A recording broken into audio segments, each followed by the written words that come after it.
WhatsApp bikes লাভার, আপনারা সবাই কেমন আছেন? আশা করি ভালো আছেন। আজ থাম্বনেল দেখে হয়তো বুঝে গেছেন আমি কি বিষয় নিয়ে আলাপ আলোচনা করছি বা করব। তো আমি মূলত থাকি ঢাকা রানীগঞ্জে, যেখানে বাইকের ভালো মেকানিকের দোকান সহজে পাওয়া যায় না। তো আমি শুধু আজ রানীগঞ্জের মানুষদের জন্যই এই ভিডিওটি বানাচ্ছি। আমি যতটুকু দেখলাম যে বাইকের কাজ রানীগঞ্জে অন্তত ভালো হয় না, কিন্তু তারপরেও আমি করিয়েছি একটি গ্যারেজে, মোটামুটি ভালোই কাজ করিয়েছি। যেটা দেখলাম আমার মনে হলো এই রানীগঞ্জের মধ্যে তারাই শ্রেষ্ঠ, তারাই অভিজ্ঞ। তো কথা না বাড়িয়ে চলুন ভিডিও দেখা যাক। তো আমার গাড়ির কাজটি তারা শুরু করে দিয়েছে। মূলত আমি গাড়িটি রাতে দিয়ে গেছিলাম, তো অনেক রাত হয়ে যাওয়ার কারণে তারা আর গাড়ির কাজটি ধরেনি। তারা সকালে ফার্স্ট ট্রিপে আমার গাড়ির কাজটি ধরে ফেলছে। আর আমার আসতে যদিও লেট হয়েছে, আমি এখন বাজে 10টা, সকাল 10টা বাজে। আর তারা দোকান 8:30 থেকে 9টার মধ্যে খুলে ফেলে। তো 1-1.5 ঘন্টার ব্যবধানে তারা আমার গাড়িটি সম্পূর্ণরূপে খুলে ফেলছে এবং এখনও খোলার কাজ চলছে।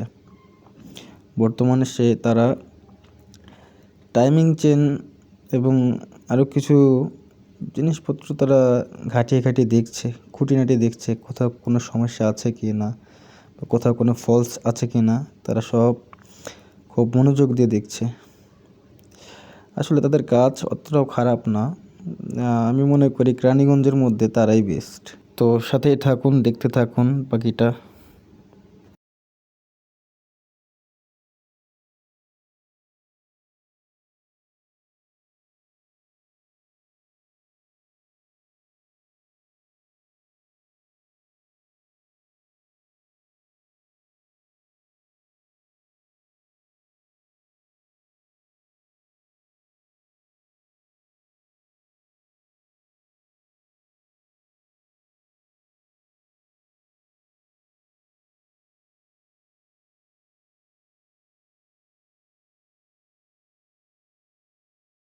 তো গাইস, অনেকক্ষণ ধরে তাদের কাজ দেখলাম।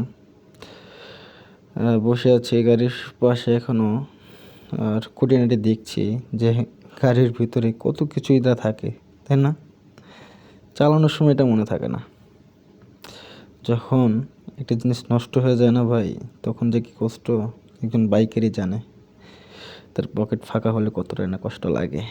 ভাই, বিষয়টি হচ্ছে গিয়ে যার যায় সেই বুঝে, যার যায় না সে কখনোই বুঝবে না একজন বাইকারের কষ্টটা আসলে কোথায়। তো গাইস, চলে আসলাম। অনেকক্ষণই তাদের ওখানে বসে বসে কাজ দেখতেছিলাম আমার বাইকের, আর ভাল লাগতেছে না দেখা একটু পাশের রুমে আসলাম দেখার জন্য যে আমার বডি কিটগুলো আসলে কিভাবে রাখছে।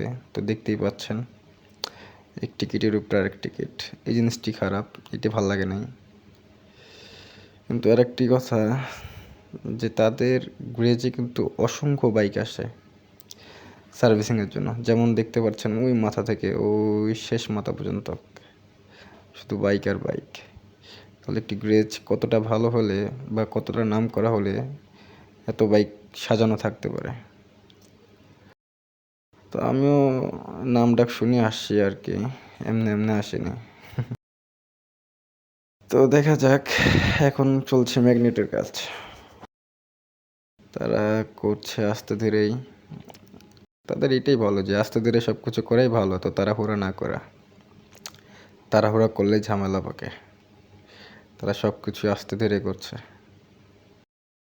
দেখতে পাচ্ছেন ক্লিন করছে ম্যাগনেট সাইডটি বা ম্যাগনেটটি।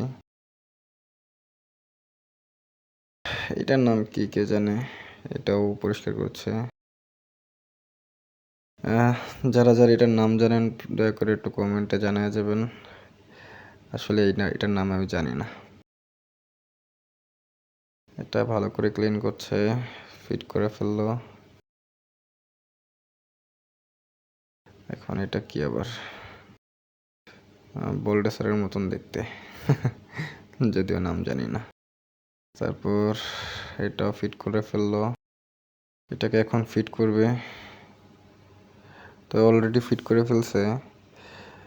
আর এখানে তারা উপরের টাইমিং চেনের যে কাঁটাটা ওইটি অ্যাডজাস্ট করতেছে। বর্তমানে ভাই গাড়িটা ঠিক হয়েছে?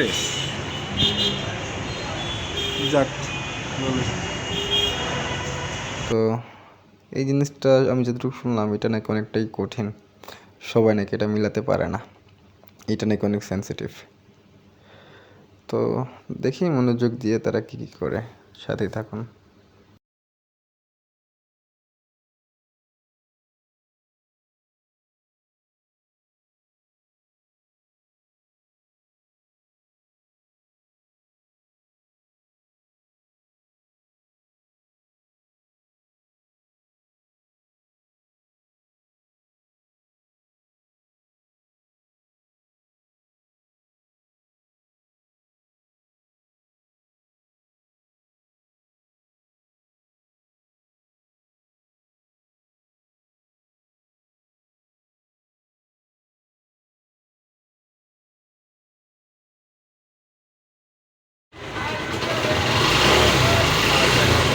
হয়তো স্টার্টের আওয়াজ শুনে বুঝে গিয়েছেন যে ইঞ্জিনের কাজটি প্রায় শেষ।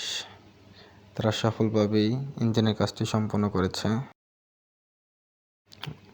তো আমার গাড়ি এখন ফুল কমপ্লিট, এখন ওয়াশ চলছে। আর এই যে সেই কেরানীগঞ্জের বিখ্যাত হুন্ডার গ্রেস, এই গ্রেসটি অসাধারণ কাজ ও কর্মচারীদের ব্যবহার অত্যন্ত ভালো। তো অলমোস্ট সব কমপ্লিট, এখন শুধু মুছে দিলেই হয়ে যাবে। আর আমার এক্সপিরিয়েন্স অনুযায়ী বলতে চাই যে কেরানীগঞ্জে যারা আছেন তারা এই গ্রেসটি সাজেস্ট করলে করতেও পারেন, আমার কাছে তো ভালো লেগেছে।